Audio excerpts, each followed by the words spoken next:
ఖమ్మంలో కాంగ్రెస్ చేపట్టిన బీసీ ధర్నాలో సీఎం రేవంత్ రెడ్డి మాట్లాడుతున్నారు. లైవ్ లో చూద్దాం.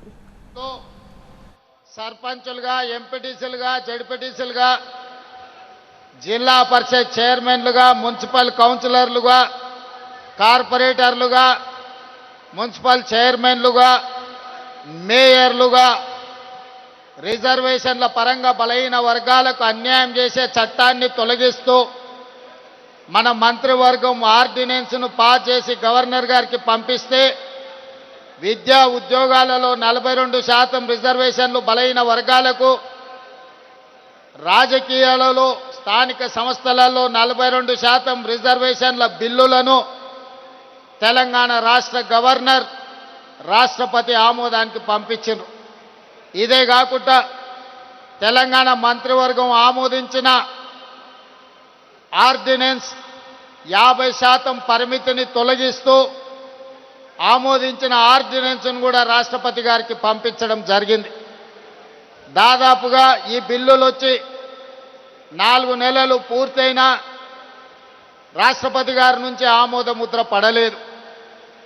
నరేంద్ర మోడీ గారు, భారతీయ జనతా పార్టీ ఈ బిల్లులను అడ్డుకొని తెలంగాణ బలహీన వర్గాలకు అన్యాయం చేస్తుంటే ఇక గల్లీలో ఉండలేక ఢిల్లీలోనే తేల్చుకుందాం పదండి, చలో ఢిల్లీ కార్యక్రమాన్ని తీసుకొచ్చి ఈ వేదిక మీద ఉన్న ఉద్దండులే కాదు, తండాలలో, గూడాలలో, మారుమూల పల్లెల్లో కాంగ్రెస్ పార్టీ జెండా మోసిన ఈరోజు బలహీన వర్గాలకు 42% రిజర్వేషన్లు ఇవ్వాలని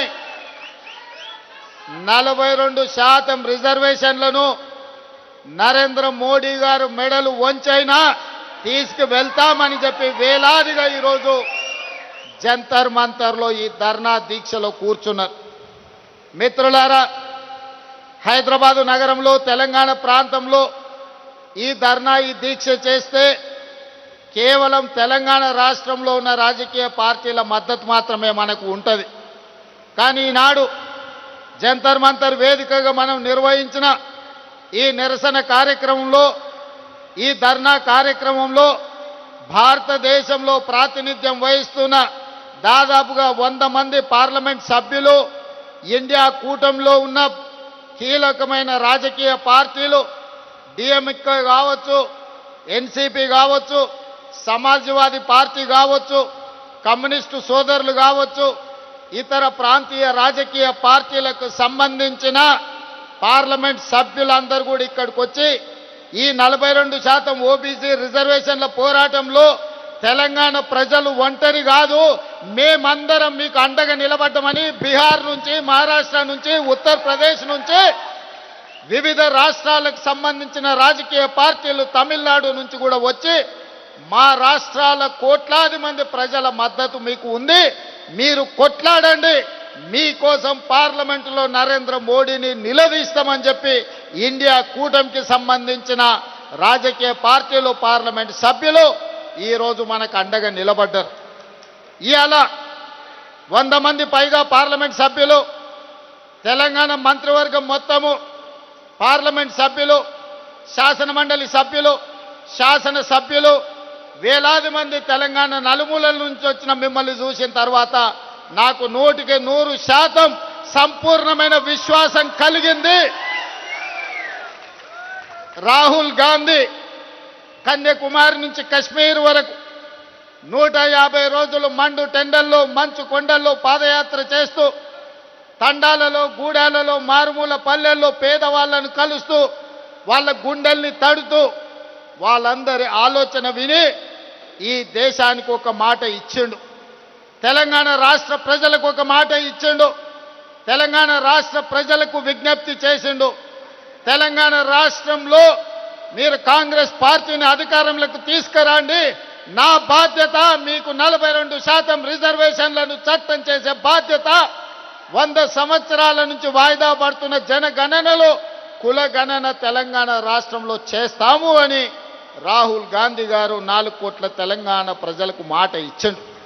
కామారెడ్డిలో మా మిత్రుడు మహేష్ కుమార్ గౌడ్ గారి తీర్మానంతో షబ్బీర్ అలీ గారి నియోజకవర్గంలో 42% బీసీ రిజర్వేషన్లు, బీసీ డిక్లరేషన్ను ఆనాడు పొన్నం ప్రభాకర్ గారు, అదేవిధంగా మా manifesto committee chairman Sridhar Babu గారి తీర్మానం మేరకు రాహుల్ గాంధీ గారు, సిద్ధరామయ్య గారు కామారెడ్డిలో ప్రజలకు మాట ఇచ్చారు.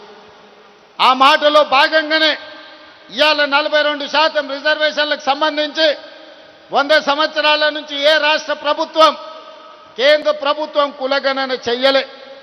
నాకు తెలిసి ఉమ్మడి రాష్ట్రంలో 16 మంది, తెలంగాణ రాష్ట్రంలో చంద్రశేఖరరావు గారు, మొత్తం 17 మంది ముఖ్యమంత్రులు 70 సంవత్సరాలలో ఈ దేశం మొత్తం లెక్కేస్తే ఒక 300 మంది ముఖ్యమంత్రులు అయిన ఈ దేశంలో వివిధ రాష్ట్రాలకు 300కు పైగా ముఖ్యమంత్రులు ఎవరు చెయ్యని సాహసం, ఎవరు చెయ్యని కుల గణన తెలంగాణ రాష్ట్రంలో నా మంత్రివర్గ సహచరులు, ముఖ్యంగా ఉప ముఖ్యమంత్రి వర్యులు బట్టి విక్రమార్క గారు, cabinet sub committee chairperson Uttam Kumar Reddy గారు, దామోదర్ రాజనరసింహ గారు, పొన్నం ప్రభాకర్ గారు, సీతక్క, వీళ్ళందరూ నాకు అండగా నిలబడి 100 సంవత్సరాల నుంచి జరగని కులగణనను 300 పైగా ముఖ్యమంత్రులు చెయ్యలేని పనిని చేసే అవకాశం, చరిత్రలో మిగిలిపోయే అవకాశం మీరందరూ కల్పించారు. ఈనాడు ఏ ముఖ్యమంత్రికి రాని అవకాశం, ఏ రాష్ట్రానికి రాని అవకాశం, ఈరోజు దేశానికి ఆదర్శంగా నిలబడడానికి తెలంగాణ రాష్ట్రానికి, తెలంగాణ రాష్ట్ర 2వ ముఖ్యమంత్రిగా మీ సోదరుడిగా నాకు అవకాశం వచ్చింది. ఇది ఒక గొప్ప అవకాశం.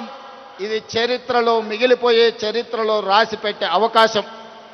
ఈ అవకాశాన్ని అందిపుచ్చుకొని, రాహుల్ గాంధీ గారి సందేశాన్ని పుచ్చుకొని తెలంగాణ రాష్ట్రంలో జనగణనలో కుల గణన చెయ్యడమే కాదు, 42% రిజర్వేషన్లు పెంచాలి అని చట్టాన్ని చేసి ఈరోజు ఢిల్లీకి సవాలు విసిరినాం. ఇవాళ తెలంగాణ రాష్ట్రంలో రిజర్వేషన్లకు అడ్డుపడ్డ చంద్రశేఖరరావు, బండి సంజయో, కిషన్ రెడ్డో, రామచంద్రరావు కాదు మన సవాలు, మన పోటీ, మన సవాలు ఢిల్లీ మీద, నరేంద్ర మోడీ మీద, భారత ప్రభుత్వం మీద మనం సవాలు విసురుతున్నాం. నరేంద్ర మోడీ గారు ఎన్డీఏ ప్రభుత్వానికి జంతర్ మంతర్ చౌరస్తా నుంచి నేను సూటిగా సవాలు విసురుతున్నా. మా డిమాండ్ను ఆమోదిస్తారా, లేకపోతే మిమ్మల్ని గద్దె దించి ఎర్రకోట మీద 3 రంగుల జెండా ఎగరేసి, ఎర్రకోట మీద 3 రంగుల జెండాను ఎగరేసి మా నాయకుడు రాహుల్ గాంధీ గారిని దేశ ప్రధానమంత్రిగా చేసి 42% ఓబీసీ రిజర్వేషన్లను సాధించుకునే వరకు ఇక్కడ ఉన్న వాళ్ళు ఎవరు నిద్రపోరన్న మాట నరేంద్ర మోడీ గారికి నేను విజ్ఞప్తి చేస్తున్నా. మిత్రులారా, ఈ వేదిక మీద నుంచి నేను విజ్ఞప్తి చేస్తున్న ఈ భారత ప్రధానమంత్రి గారికి, అయ్యా నరేంద్ర మోడీ గారు, మీ గుజరాత్ నుంచి గుంట భూమి మేము అడగలే, మీ పోర్బందర్ పోర్టు నుంచి చుక్క నీళ్లు అడగలే. మా తెలంగాణ రాష్ట్రంలో మా గడ్డ మీద మా బలైన వర్గాల సోదరులకు మేము 42% రిజర్వేషన్లు ఇచ్చుకుంటామంటే మీ గుజరాత్ వాళ్ళకు వచ్చిన కడుపు మంటేందని నేను అడగదలుచుకున్నా. ఇవాళ మేము గుజరాత్లో అడగలేదే, మేము ఉత్తరప్రదేశ్లో అడగలేదే, మేము మహారాష్ట్రలో అడగలేదే, మేము మా తెలంగాణలో 4 కోట్ల ప్రజలం నిర్ణయించి శాసనసభలో బిల్లు ఆమోదించి విద్యా ఉద్యోగాలలో, రాజకీయాలలో బలైన వర్గాలకు 42% రిజర్వేషన్ ఇవ్వాలని ముక్త కంఠంలో 4 కోట్ల ప్రజలు విజ్ఞప్తి చేస్తే మా ఆలోచనలను, మా బిల్లులను తుంగలో తొక్కే అధికారం మీకెవరిచ్చిందని నేను నరేంద్ర మోడీ గారిని, బీజేపీని నేను అడగదలుచుకున్నా. ఇవాళ నరేంద్ర మోడీ గారు మన బద్ధ శత్రు, మన బలైన వర్గాలకు న్యాయం చెయ్యాలన్న ఆలోచన ఆయనకు లేదు. ఆయన ఆలోచనలు ఎట్లా ఉన్నా సరే ఆయన మోచేతి నీళ్లు తాగే కిషన్ రెడ్డికి, రామచంద్రరావుకు, బండి సంజయ్కి ఏమైంది, పొయ్యకాలం వచ్చిందా అని నేను అడుగుతున్నా. మళ్ళా రారా మీరు తెలంగాణకు, మళ్ళీ అడగరా ఓట్లు తెలంగాణలో బలైన వర్గాలకు, మళ్ళా రారా దళిత కాలనీలకు, మళ్ళా కలవరా ఆదివాసీలను.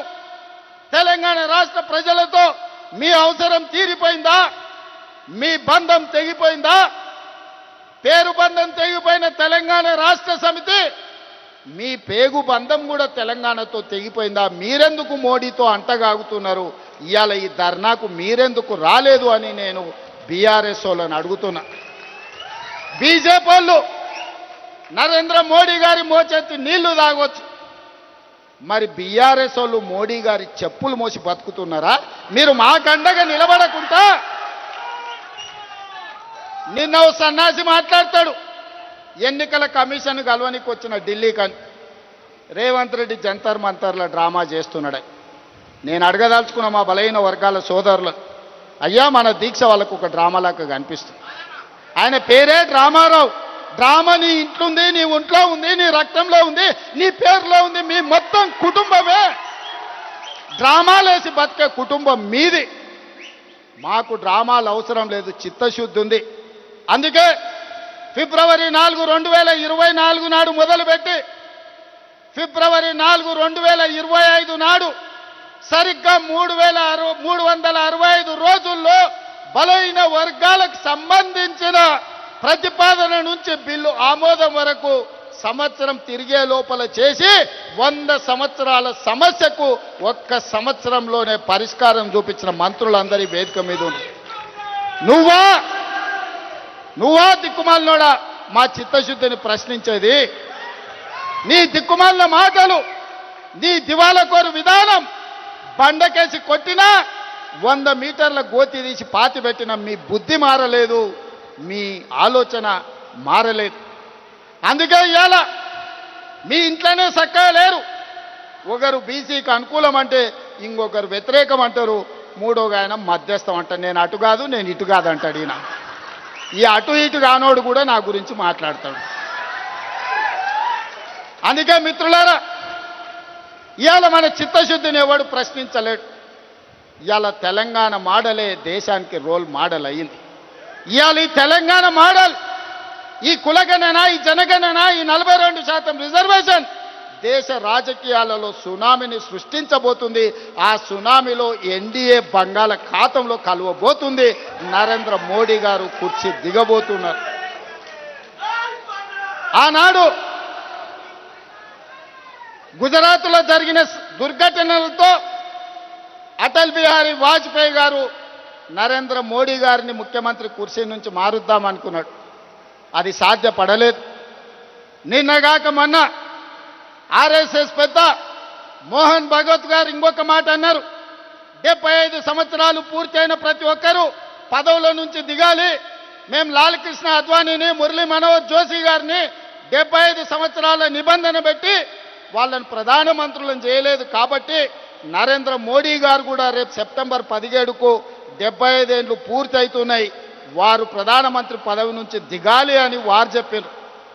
కానీ నరేంద్ర మోడీ గారి పరమ భక్తుడు నిశికాంత్ దూబే గారు ఒక మాట చెప్పారు, నరేంద్ర మోడీ గారు కుర్చీ దిగరు, 2029లో కూడా ఆయననే ఎన్నికల్లో ప్రధానమంత్రి అభ్యర్థిగా ఉంటాడని. నేను ఒక మాట చెప్పదలుచుకునే వేదిక మీద, నరేంద్ర మోడీ గారు మీరు దిగొద్దు కుర్చీ, 2029 వరకు మీరే ఉండాలి. 2029 ఎన్నికల్లో అటల్ బిహారీ వాజ్పేయి ఆర్ఎస్ఎస్ చేయలేని పని, నరేంద్ర మోడీని గద్దెదించే పని మా సోదరుడు, మా నాయకుడు రాహుల్ గాంధీ గారు, మా నాయకుడు రాహుల్ గాంధీ గారి నేతృత్వంలో మా ప్రతి కాంగ్రెస్ పార్టీ కార్యకర్త దేశం నలుమూలల నుంచి కార్యోన్ముఖులై ఎన్నికల యుద్ధ రంగంలో నరేంద్ర మోడీని ఓడిస్తాం, ఢిల్లీ గద్దె నుంచి నరేంద్ర మోడీని దించుతాం. ఇదే మా శపథం అని చెప్పి జంతర్ మంతర్ సాక్షిగా నేను చెప్పదలుచుకున్నా. నిశికాంత్ దుబే ఇంకొక మాట అన్నాడు, నరేంద్ర మోడీ గారు లేకపోతే బీజేపీకి 150 సీట్లు కూడా రావు అని. నిశికాంత్ దూబే గారికి వేదిక మీద నుంచి విజ్ఞప్తి చేస్తున్నా, దూబే గారు మీరు డైరీలో రాసుకోండి, నరేంద్ర మోడీ గారి పేరు మీదనే ఎన్నికలకు రాండి, 150 కంటే ఒక్క సీటు కూడా ఎక్కువ రానియం. నరేంద్ర మోడీ కాదు, మొత్తం ఆయన అభిమానులందరూ లేకపోతే భారతీయ జనతా పార్టీ నాయకులందరూ ఉమ్మడికి వచ్చిన 150 సీట్ల కంటే ఒక్క సీటు కూడా ఎక్కువ రానియం. రాహుల్ గాంధీ గారిని గెలిపించి ఈ దేశానికి ప్రధానమంత్రిని చేస్తాం. ఇవాళ రాకపోతే మోడీ గారు మీకున్న మార్గం ఒక్కటే, అయితే మా బిల్లులు ఆమోదించండి, మా బలైన వర్గాలకు 42% రిజర్వేషన్లు ఇవ్వండి. గద్దె మీద ఉంటే 42% ఇవ్వాల్సిందే. నువ్వు 42% ఇవ్వకపోతే గద్దె మీద నుంచి మేము దించుతాం, 42% రిజర్వేషన్ సాధించుకుంటాం. మీరు తెలంగాణ శక్తిని, తెలంగాణ ప్రజల పోరాట స్ఫూర్తిని తక్కువగా అంచనా వేస్తున్నారు. నరేంద్ర మోడీ గారు, బీజేపీ నాయకులారా, ఆనాడు ఇందిరాగాంధీ ఎస్సీ ఎస్టీల రిజర్వేషన్లను బలంగా అమలు చేసింది. ఎస్సీ ఎస్టీ సోదరులకు ఇండ్లు లేని వాళ్ళకి ఇండ్లు ఇచ్చింది, ఇంటి స్థలాలు లేని వాళ్ళకి ఇంటి స్థలం ఇచ్చింది, ఇల్లు కట్టుకోవడానికి ఇందిరమ్మ ఇల్లు ఇచ్చింది, భూమి లేని వాళ్ళకు భూమి ఇచ్చింది. దున్నేవాడికే భూమి హక్కు అన్న నక్సలైట్ల నినాదాన్ని లక్షలాది ఎకరాల భూములు దళితులకు అసైన్మెంట్ పట్టాల పేరు మీద భూములు ఇచ్చింది. అడవుల్లో బతికే మా ఆదివాసీ సోదరులకు పోడు భూముల పట్టాలు ఇచ్చి 25 లక్షల ఎకరాల భూములు దళితులకు ఇచ్చింది. 10 లక్షల ఎకరాల భూములు గిరిజనులకు, ఆదివాసులకు, మా లంబాడి సోదరులకు ఇవాళ రిజర్వేషన్లు ఇచ్చింది. ఇవే కాదు, డాక్టర్లుగా, లాయర్లుగా, ఇంజనీర్లుగా, ఐఏఎస్లుగా, ఐపీఎస్లుగా, ఐఎఫ్ఎస్లుగా ఈరోజు రాజ్యాధికారాన్ని నడుపుతున్నారంటే సిఎల్పి నాయకుడిగా బట్టి విక్రమార్క గారు అసెంబ్లీలో కేసీఆర్తో కొట్లాడిండంటే ఇందిరమ్మ నాడు దళితుల పట్ల, గిరిజనుల పట్ల తీసుకున్న నిర్ణయాలు ఇవాళ డాక్టర్ మల్లు రవి గారు డాక్టర్ అయినరు, బట్టి విక్రమార్క గారు ఉప ముఖ్యమంత్రి అయినరు, మా దామన్న ఉమ్మడి రాష్ట్రానికి ఉప ముఖ్యమంత్రిగా పనిచేసిండు. ఈరోజు మెడికల్ అండ్ హెల్త్ డిపార్ట్మెంటుని సమర్థవంతంగా నిర్వహిస్తుండు. ఆ విధంగా ఇందిరాగాంధీ గారు దళితుల, గిరిజనుల గుండెల్లో, ఆదివాసీ లంబాడి తాండాలలో ఒక దేవతా మూర్తిగా ఈరోజు వాళ్ళ ఇండ్లల్లా గుర్తుంది. వాళ్ళ తల్లిదండ్రులతో పాటు ఇందిరాగాంధీ గారు ఫోటోను పెట్టుకొని ఇవాళ ఎస్సీ ఎస్టీలు ఇందిరమ్మను పూజిస్తారు. ఇందిరమ్మ, అమ్మ అనే పదంలో ఉన్న మధురం, అమ్మ అనే పదంలో ఉన్న అనుబంధం. ఇందిరమ్మ మన కన్న తల్లి కాకపోవచ్చు, సొంత తల్లి కంటే ఎక్కువ ఆదివాసీలను, గిరిజనులను, దళితులను చూసుకున్నది కాబట్టి ఇందిరాగాంధీ, ఇందిరమ్మ ఈ దేశానికి నాయకత్వం వహించింది. ఆమె పుత్రుడు రాజీవ్ గాంధీ ఆనాడు ఈ దేశంలో కంప్యూటర్ను ప్రవేశపెట్టిండు. ఆయన మిత్రుడు శామ్ పిట్రోడా టెలికాం టెక్నాలజీని ప్రవేశపెట్టిండు. ఆనాడు ప్రధానమంత్రిగా రాజీవ్ గాంధీ, ఐటీ టెలికాం మినిస్టర్గా శామ్ పిట్రోడా ఈ దేశంలో కంప్యూటర్ని, టెలికాం వ్యవస్థని అందిస్తే రెడ్డిలు, చౌదరులు, నాయుడులు, రావులు ఈరోజు కంప్యూటర్ సంస్థలకి యజమానులై అమెరికాలో సిలికాన్ వ్యాలీనే శాసించి అమెరికా ఆర్థిక వ్యవస్థనే గుప్పిట్లో పట్టుకోగలిగిన గొప్ప మేధావులుగా ఆనాడు రాజీవ్ గాంధీ ఇచ్చిన కంప్యూటర్, ఐటీ టెక్నాలజీ విప్లవమే, కంప్యూటర్ విప్లవమే, ఐటీ టెక్నాలజీ విప్లవమే ఈరోజు అమెరికా కాదు ప్రపంచ దేశాలను ఓ రెడ్డి, ఓ చౌదరి, ఓ నాయుడు, ఓ రావు శాసిస్తున్నాడు అని అంటే దానికి మన నాయకుడు రాజీవ్ గాంధీ చేసిన పునాదులే ఐటీ విప్లవం, అదేవిధంగా కంప్యూటర్ విప్లవం. ఆనాడు ఇందిరాగాంధీ, ఆ తర్వాత రాజీవ్ గాంధీ విధానాలలో మా బలైన వర్గాలకు సంపూర్ణమైన న్యాయం జరగలేదని మా నాయకుడు రాహుల్ గాంధీ గారు గుర్తించాడు.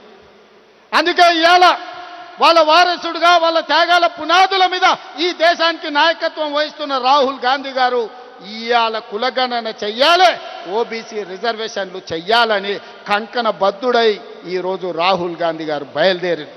అందుకే ఈనాడు దేశం నలుమూలల ఇది ఎజెండాగా మారింది. దానికి తెలంగాణ రాష్ట్రమే ఆదర్శంగా నిలబడింది. రాహుల్ గాంధీ గారి మాట శిలాశాసనం. ఈ శిలాశాసనాన్ని ముందుకు తీసుకెళ్లే బాధ్యత నాది, నా మంత్రివర్గ సహచరులు. ఎవరైనా సరే, ఎంత గొప్పోడైనా, ఎంత పెద్దోడైనా, ఏ పదవిలో ఉన్నా సరే రాహుల్ గాంధీ గారి శిలాశాసనానికి ఎదురొస్తే వాళ్ళ పాలిట మరణ శాసనం తెలంగాణ రాష్ట్రం రాయబోతుంది. రాహుల్ గాంధీ గారి సందేశమే దేశం నలుమూలలకు చేరవేయడానికి ఈరోజు జంతర్ మంతర్కి వచ్చినాం సోదరులారా.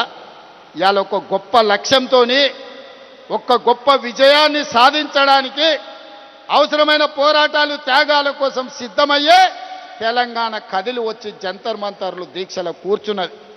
మోడీ గారు ఇప్పటికైనా ఆలోచన చేయండి, కుట్రలు కుతంత్రాలు మానండి. మా తెలంగాణ రాష్ట్రంలో విద్యా ఉద్యోగాలలో 42% రిజర్వేషన్, రాజకీయాలలో స్థానిక సంస్థల్లో 42% రిజర్వేషన్ బిల్లులు రాష్ట్రపతి గారి దగ్గర ఉన్నాయి. తక్షణమే ఆమోదించండి. అదేవిధంగా చంద్రశేఖరరావు పెట్టిన నిబంధన 50% మించి రిజర్వేషన్లు ఇవ్వద్దు అని 2018లో పంచాయతీరాజ్ చట్టం ఏదైతే చేసిండో ఆ చట్టాన్ని చించి చెత్త బుట్టలో వేయడానికి మేము ఆర్డినెన్స్ తీసుకొచ్చినాం. దానికి కూడా మీరు ఆమోదించండి. లేకపోతే ఇంకా ఢిల్లీ వచ్చేది లేదు. మా గల్లీకి వస్తావు కదా, అక్కడనే పట్టుకుంటాం. పెద్దోళ్ళు చెప్పారు మియా కా దౌड़ मस्जिद तक అని. कहीं पर भी मिले ना मिले मियाँ तो मिलेगा मस्जिद में, तब पकड़ लेंगे मियाँ को. जिस दिन तेलंगाना पे आप हाजिर होगा ना मोदी जी, याद रखो 4 करोड़ तेलंगाना जनता तैयार है. लाल किले कोटे में तिरंगा झंडा लहराएंगे, आपको कुर्सी से उतारेंगे. वही कुर्सी में हमारे नेता, हमारे भाई राहुल गांधी को प्रधानमंत्री बना देके उस कुर्सी में बिठा देंगे. तब हमारा कामयाबी आप देखना पड़ेगा. आज भाई बहनों, तेलंगाना वासियों, हम लोग महेश गौड़ जी के नेतृत्व में, मीनाक्षी नटराजन के सुझाव में आज जंतर मंतर में हाजिर हो गए. बड़ा मकसद लेकर, बड़ी उम्मीद लेकर हम लोग दिल्ली आए. हम लोग इसीलिए दिल्ली आए, तेलंगाना राज्य सरकार ने यह तय किए एजुकेशन एम्प्लॉयमेंट में ओबीसी के लिए 42% रिजर्वेशन, पॉलिटिकल रिजर्वेशन इन लोकल बॉडीज 42%. 2 बिल बना दिए. हम लोग गवर्नर साहब को हम भेज दिए.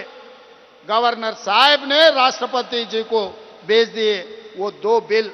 और तीसरे ऑर्डिनेंस चंद्रशेखर राव ने ओबीसी के खिलाफ है.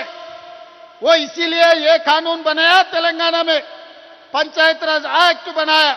50% गुना से ज्यादा रिजर्वेशन नहीं देना किसी को, एससी हो, एसटी हो, ओबीसी हो, कोई भी हो, महिला हो, 50% से ज्यादा रिजर्वेशन नहीं देना. ये कानून बनाया 2018 में. हम लोग ओबीसी रिजर्वेशन बढ़ाने के लिए जो केसीआर ने कानून बनाया उसको हटा देके, फाड़ देके हम ऑर्डिनेंस बनाए. वो ऑर्डिनेंस भी राष्ट्रपति मैडम के ने अभी पेंडिंग पड़ा हुआ है. इसीलिए सड़क से लेकर संसद तक लड़ने के लिए हम तय कर लिए. इसीलिए सड़क से निकल के जंतर मंतर सड़क में बैठा हुआ है राहुल गांधी, मल्लिकार्जुन खड़गे जी और प्रियंका जी, केसी वेणुगोपाल जी संसद में लड़ रहे. हमारे तरफ से हमारे डॉक्टर मल्लू रवि, हमारे तेलंगाना कन्वीनर, सबसे समझौता कर दे के बाकी इंडिया गठबंधन को सब एमपीओ को आज इधर हाजिर करवाए. ये बात ऐसे है कि ये मामला, ये समस्या 4 करोड़ तेलंगाना जनता के नहीं है, 140 करोड़ इस देश के जनता ने आज तेलंगाना के तरफ पलट के देख रहा है. तेलंगाना आदर्श होगा इस देश राजनीति में. इस देश में हर कोई राजकीय पार्टी आजादी के बाद वो शुरुआत किए. इस देश में एक ही पार्टी, ऐसे पार्टी है आजाद से पहले 140 साल पहले इस देश जनता के लिए जन्म लिया. हम लोग ने इस देश को आजादी दिलवाए. हम लोग ने इस देश को संविधान दिए. हम लोग इस देश को रिजर्वेशन ओबीसी, एससी, एसटी से लेकर सबको रिजर्वेशन दिए. हम लोग ने इस देश को तिरंगा झंडा दिए. हम लोग ने इस देश को जनगण मन हम लोग ने दिए. सब सारे इस देश को जो भी दिए कांग्रेस पार्टी ने दिए. हमारे भाई पीछे से बोल रहा है 70 साल का तेलंगाना सपना कांग्रेस पार्टी श्रीमती सोनिया गांधी जी ने दिए. जब जब जब जब इस देश की जनता किसी चीज के लिए लड़ने का जरूरी नहीं है, वो जनता के लिए कांग्रेस पार्टी लड़ेगी, कांग्रेस पार्टी मरेगी. कांग्रेस के नेता शहीद होकर गांधी जी से लेकर इंदिरा जी, राजीव गांधी जी इस देश के लिए शहीद होकर एक देश को, मजबूत देश को गांधी परिवार ने बनाया। इसीलिए वही गांधी परिवार के वारिस राहुल गांधी जी ने ये वादा किया, इस देश को आने वाले दिनों में जाति गणना कांग्रेस पार्टी लागू करने वाले हैं, ओबीसी रिजर्वेशन बढ़ाने वाले हैं। इसीलिए आज हम लोग इधर आए। बीजेपी वाले ये सोच रहे, मोदी जी का परम भक्त निशिकांत दुबे जी ने कुछ कहा 4 दिन पहले, आने वाले चुनाव में मोदी जी के नेतृत्व में अगर नहीं है तो भारतीय जनता पार्टी को 150 सीट से ज्यादा सीट नहीं मिलने वाले, क्योंकि मोहन भगवत जी ने यह कहा 75 इयर्स कानून लगाए बीजेपी में, अडवाणी जी को, मुरली मनोहर जोशी जी को हम हटाए, मोदी जी भी हटना है उनका 75 इयर्स होने के बाद। तो कुर्सी छोड़ने के लिए मोदी जी, उनके परम भक्त तैयार नहीं है। 2002 में भी अटल जी ने कोशिश की है मोदी जी को मुख्यमंत्री कुर्सी से हटाने के लिए, उस दिन भी अटल जी का बात नहीं सुने। आज मोहन भगवत की बात भी मोदी जी नहीं सुनने वाले, हमको पता है। हम भी यही सवाल करना चाहते हैं, मोदी जी आप हटना नहीं, वो कुर्सी में बैठना। आने वाले लोकतंत्र, आने वाले लोकसभा चुनाव में राहुल जी के नेतृत्व में मोदी जी को हरा देंगे। 150 से 1 सीट भी बीजेपी को नहीं आने देंगे। लाल किला पे तिरंगा झंडा लहराएंगे, राहुल गांधी जी को प्रधानमंत्री बना देंगे। तब तक हमारे तेलंगाना की जनता, 4 करोड़ जनता, सब लोग तैयार है, हाजिर है मोदी जी को हराने के लिए, ओबीसी एजेंडा लेकर देश पर आग लगाने के लिए। आप सब लोग तैयार है? अंदर सिद्धमेना? मोदी नोडितमा? मोदी नोडितमा? మోడీని ఓడిద్దామా? మీరందరు సిద్ధమేనా? రాహుల్ గాంధీని ప్రధానమంత్రిని చేద్దామా? రాహుల్ గాంధీని ప్రధానమంత్రిని చేద్దామా? జై కాంగ్రెస్, జై జై కాంగ్రెస్. ధన్యవాదాలు మిత్రులారా.